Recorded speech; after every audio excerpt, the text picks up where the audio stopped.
Hola a todos, ¿cómo les va? ¿Cómo están? Muy, pero muy buenas noches. Bienvenidos a La Luna. Todas las noches tenemos la propuesta de poder compartir un buen rato de televisión para charlar de distintos temas. Y hoy vamos a hablar de algo que tiene mucho que ver con la actualidad de cada uno de nosotros. Se habla, y mucho, demasiado, dirán algunos, de reinventarse, de poder volver a recargar pilas y energías en lo cotidiano, en el día a día, en lo que te pasa, pero ni hablar de lo que ocurre a la hora de pensar en el trabajo, trabajo que también se ha modificado. Hay un equipo de trabajo justamente que está empezando a pensar las cosas de una forma distinta y te invita a que pienses en tu mundo propio. Leonor Laprovita, gracias por el tiempo. ¿Cómo te va, Leo? ¿Cómo andas? ¿Todo bien? Hola, Dani. Bien, todo bien. Primero contame cómo fue y cómo vas llevando este tiempo particular, en el que se modificó la vida de todos, ¿no? Sí, no, bien, bien, bien. Reinventándonos, como vos decís, todo el tiempo, todos los días. ¿La reinvención es solamente una palabra o es algo que verdaderamente tenemos que aprender a hacerlo carne? No, hay que aprender a hacerlo carne. Había que aprender a hacerlo carne antes de la pandemia y creo que la pandemia nos hizo ver de que ahí estaba, ahí es esto. Si no la teníamos antes, ya la tenemos más que clara ahora con la pandemia. Trabajar con, bueno, ahora estamos acá, pero en realidad cuánto tiempo estuvimos mirándonos por una pantallita y todavía con nuestros alumnos, por ejemplo, de Mundo Propio, estamos con la pantalla, con el Zoom, y nos empezamos a ver desde otro lugar y sí, reinventarnos todos los días con las nuevas, porque cada uno de nuestros alumnos, por ejemplo, en el caso de Mundo Propio, como vos me mencionaste y viene bien decirlo, cada uno de ellos es con una realidad totalmente diferente y cada uno reinventándose otra vez en sus propios emprendimientos, en sus propias cotidianidades. Se decía antes, Leo, que lo único seguro era el cambio. Ahora lo único seguro es que gozamos de total y absoluta inseguridad, ¿no? Me parece que eso está pasando, sobre todo en estos días, ¿no? En realidad lo que estamos seguros es que estamos en un mundo complejo, incierto, muy volátil y muy ambiguo. Eso sí estamos seguros, que el mundo es complejo, que no es tan fácil de resolver un problema de una determinada manera, sino que hay que mirar con varias miradas un mismo problema. Entonces hablamos de lo transversal, de una mirada de distintas disciplinas. Entonces hablamos de que todas esas disciplinas van a poder resolver el problema y es transversal. Hablamos entonces de lo complejo. Un problema antes decías, bueno, lo solucionaba, no sé, un licenciado en economía resuelve este problema. No, no es así. El mundo ahora, con esto tan cambiante, tan ambiguo, tan volátil y tan incierto, que quedó todo manifiesto con la pandemia, Dani, es lo que te muestra todo, pero ya lo veníamos trabajando, nosotros veníamos trabajando esos conceptos y estudiándolos antes de que sucediera esto. Y por ahí quedábamos, que nos miraban y nos decían, ¿de qué están hablando? Y no, y la gente lo termina de ver, creo que lo termina de ver absolutamente ahora, con esto. Para esto para hacerle frente a este tiempo hay que estar preparado. Y bueno, uno, obviamente, si nos sorprende, los preparativos son casi nulos. Pero ustedes insisten mucho en la necesidad de, casi te diría, reentrenar o entrenar el día a día cada una de las situaciones de vida por la que pasamos, ¿no? Entrenar las habilidades que tenemos, nuestros talentos. Insistimos en esto de que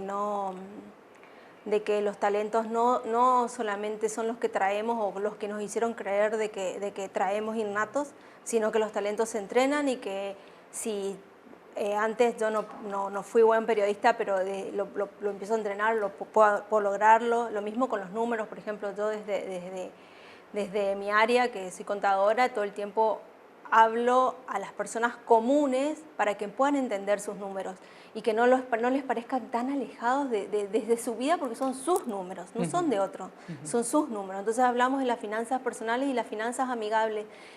Muchas veces nos hicieron creer, Dani, que solamente un contador, un experto en números, no te digo que no sea necesario en muchas oportunidades, pero en mis finanzas cotidianas, en lo que yo compro, en lo que yo gasto, en mi realidad cotidiana, necesito entenderla yo primero.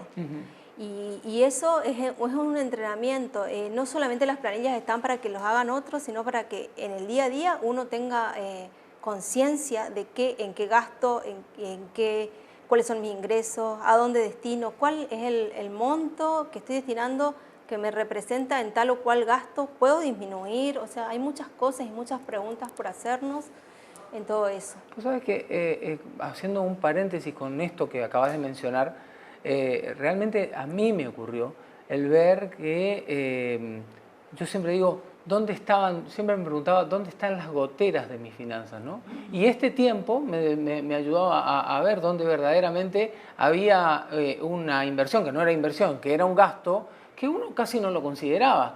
Es más, me he cruzado con gente que te dice, es cierto, digamos, es todo muy cambiante, muy incierto, pero hasta te diría que pude ahorrar el combustible para trasladarme, ahorrar, no sé, el cafecito que tomaba en tal lado, ahorrar tal gasto que tenía en el medio que pasaba por un kiosco y hacía tal cosa, ahorrar el estacionamiento, ahorrarme el pasaje. Claro, eso no hace a la vida cotidiana porque se supone que la normalidad, cuando vuelva a serla, aunque sea parecido a como la conocemos, nos obligará a que tengamos que movilizarnos y por supuesto, pero hoy aquello que no distinguías también lo distinguís. Sí, lo que vos estás nombrando en este momento me parece que lo podemos relacionar con lo que yo siempre llamo el gasto hormiga, que por ahí no lo consideramos en nuestras finanzas porque nos parece mínimo en el día a día. Por ejemplo, ese cafecito que vos nombraste, o estoy hablando porque hay otras cuestiones, como por ejemplo nos nombraste la movilización, que bueno, eso va a ser algo que es un gasto fijo tuyo porque es necesario.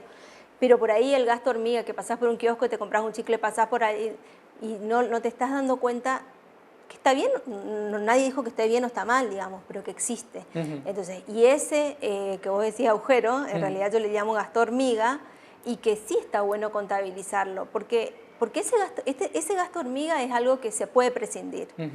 El gasto que vos decís como del estacionamiento para venir a trabajar, vos tenés que traer el auto o movilizar a tu familia, que eso, harás tus cuentas y te conviene más venir todos juntos a la mañana o lo que sea. Bueno, ese gasto es un gasto fijo que digamos no va a ser, es imprescindible. En cambio, en el otro sí es prescindible. Y cuando vos tengas que achicarte, vos sabés dónde te puedes achicar. No enojándote con vos mismo cuando te vas a la estación de servicio, porque vos sabés que eso es un gasto imprescindible para tu vida. Y en cambio decís, no, un cafecito me lo puedo pasar o no a las 10 de la mañana, total, al mediodía voy a almorzar y ahí sí puedo achicarme, digamos. Pues entonces identificar cuáles son tus gastos necesarios y cuáles son más gustos que gastos. Leo, mencionaste también que de alguna manera se trabaja con los talentos, aprender a redescubrir lo que uno tiene, que es fundamental para la vida de muchas personas, sobre todo cuando uno está acostumbrado a llevar la vida de una determinada manera y te cambiaron absolutamente todo lo que conocías. Es fundamental, ¿no? Sí, en lo que nosotros trabajamos es tratar de vencer aquellas creencias que muchas veces traemos de origen, digamos, o mandatos, o nos hicieron creer. A mí, por ejemplo, te voy a dar un ejemplo, si bien no es tan bueno autorreferenciarse, pero te voy a dar. A mí todo el tiempo me hicieron creer en mi casa que yo era súper mala para la gimnasia y que era muy buena para los números. Y así me fue muy bien en la facultad y siempre fui el queso de la gimnasia. Y en realidad, cuando después empecé a hacer gimnasia de más grande, las profesoras no me decían eso. Claro, claro. Y me di cuenta de que en realidad era toda una creencia absoluta que traía de mi casa. Lo mismo a veces le hacemos ver a la gente que en realidad no es algo que lo fuiste mamando o te quisieron creer en la escuela. Es más, tenemos por ejemplo una alumna que es una divina, que un día la tenés que entrevistar, es una médica, que en realidad nos contó que a los 12 años a ella le dijeron que ella nunca se iba a recibir de nada. Y ella tuvo que luchar contra eso. Y un montón, y ahí vos te das cuenta que en realidad es algo real o es algo imaginario que nos pusimos. O está en nuestra mente únicamente. Hay que vencerlo. Convertir el no en sí no es sencillo. Ese no, eso que viene casi como un mandato es difícil, sobre todo en las generaciones nuestras, Leo, ¿no? Yo siempre digo que por ahí vienen con una mochila mucho más liviana los que nuestros hijos, los que están llegando detrás, pero nosotros veníamos con una carga y los anteriores, nuestros padres, nuestros viejos también, ¿no? Mucho más pesada todavía, ¿no? Es muy grande la carga que tenemos y la de nuestros padres también es muy grande. Los no invalidan un montón de cuestiones. O sea, decir no de entrada, o sea, siempre con estos aprendizajes que llevamos, decir sí. No para todo, pero muchas veces decir, y podés, y sí. Y después ver cómo lo resolvés, digamos, porque hay una forma, o muchas formas. Obviamente habrá tantas formas como personas en el mundo. Pero muchas veces estamos acostumbrados a decir no de entrada. Y ese no invalida todo lo que viene después. Entonces eso trataríamos de cambiar.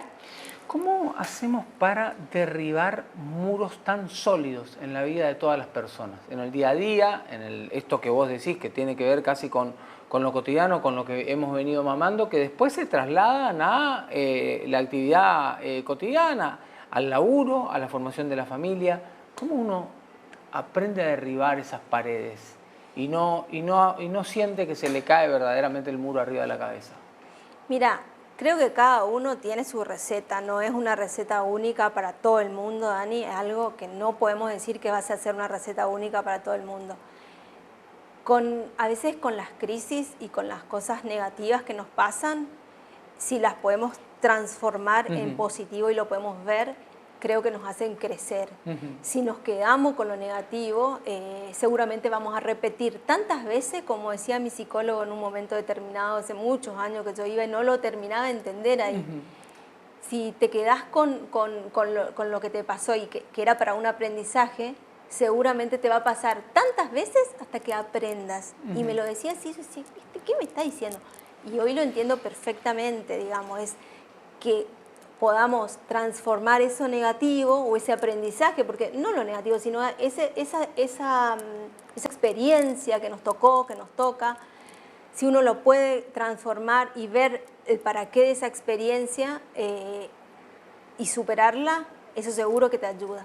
Pero no todo el mundo va a tener la misma receta. Mira, vos sabés que siempre que pienso en gente como ustedes, el laburo que hacen, en la gente que está coacheando, permitime la absurda quizás comparación, pero se me viene a la mente las personas que tratan de hacer otro tipo de apoyo desde lo espiritual y me da la impresión que siempre hay del otro lado personas ávidas de recibir hermosas frases, bonitos entrenamientos, pero que llegada a la hora de la verdad todo queda en el papel y no es tan sencillo de trasladarlo a la vida cotidiana. ¿Me explico? O sea, hay mucha gente que por ahí dice, me encantó una frase que la vimos acá, pero llevar a la práctica eso es, para la gran mayoría de los mortales, difícil nos quedamos en la teoría y la práctica suele ser, esta práctica de la que hablabas, suele ser demasiado difícil de alcanzar.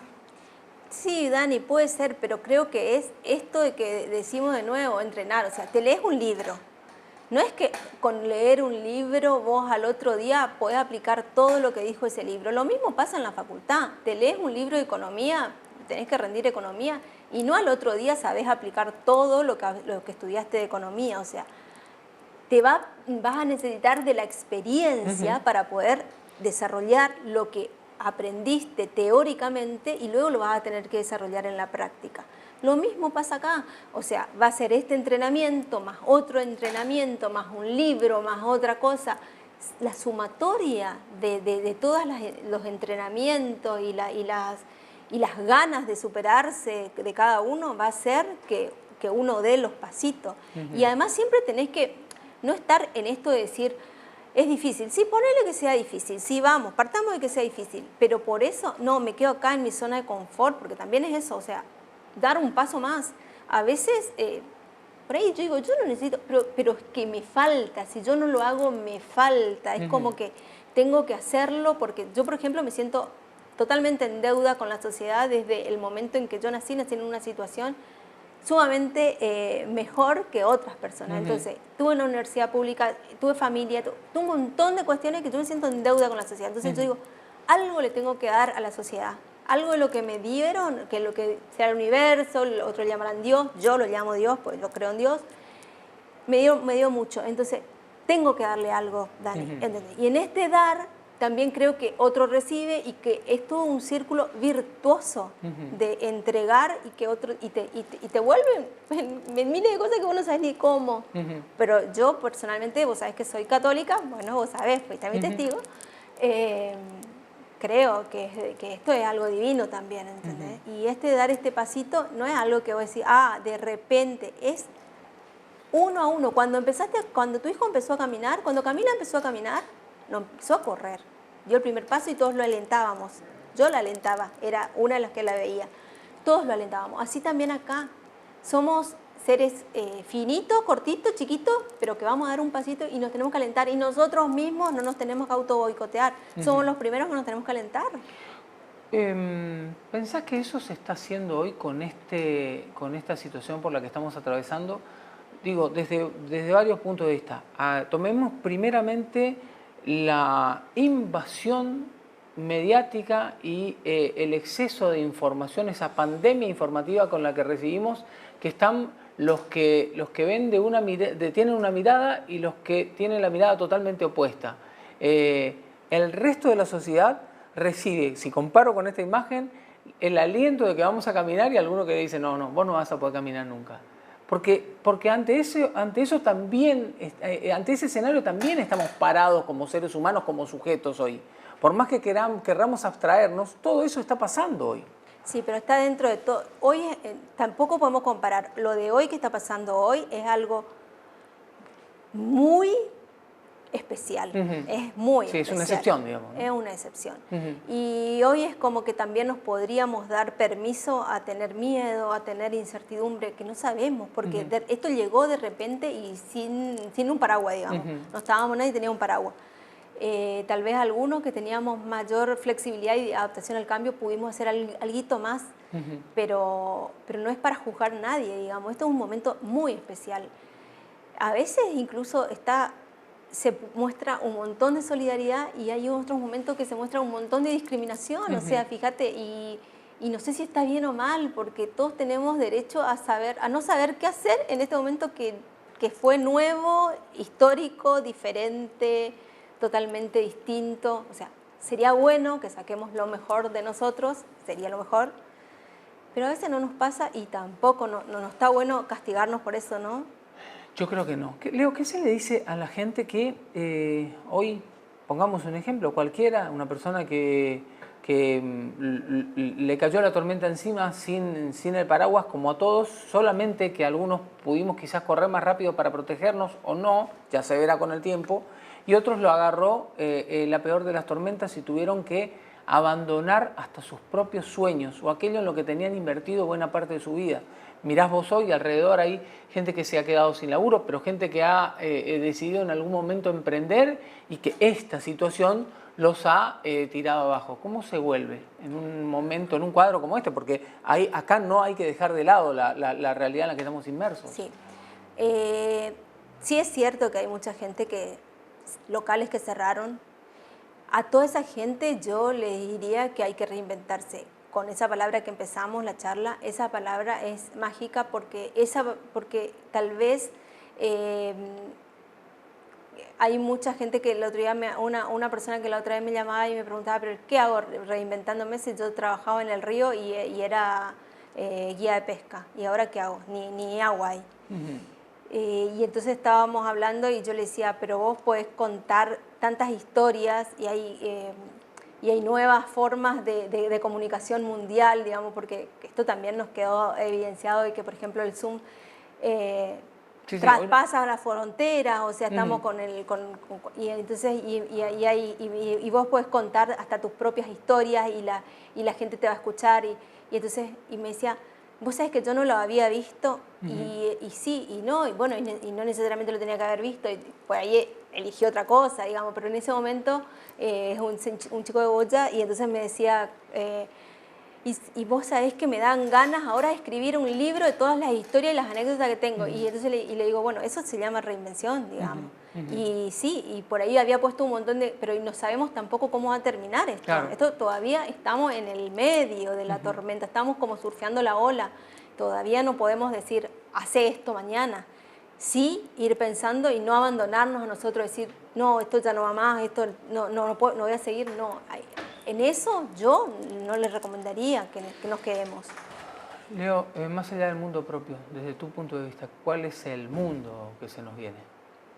Un mundo cambiante, permanentemente, un mundo en donde nos vamos a tener que adaptar a nuevas situaciones todo el tiempo, a las formas de trabajo nuevas, a muchos trabajos que hoy desconocemos, Daniel, que no te imaginas cuál va a ser el trabajo de tu hija, ni yo cuál va a ser el trabajo de mi hijo, y al que nos vamos a tener que adaptar, porque si no nos adaptamos vamos a quedar fuera de un sistema que nos guste o no, existe y donde vivimos. Ese es el mundo que se viene, y el mundo donde si nosotros dos vamos a querer seguir hasta hablando con nuestros hijos, te diría jubilados, pero hablando con nuestros hijos, vamos a tener que aprender a interconectarnos, a aprender a todo lo nuevo y seguir. ¿O irnos a vivir a algún otro lugar? A la luna. No me gusta esa, pero bueno, sí, también puede ser. Leito, muchas gracias. Bueno, Gracias muchas gracias por invitarme, Daniel. Que tengas una buena noche. Gracias.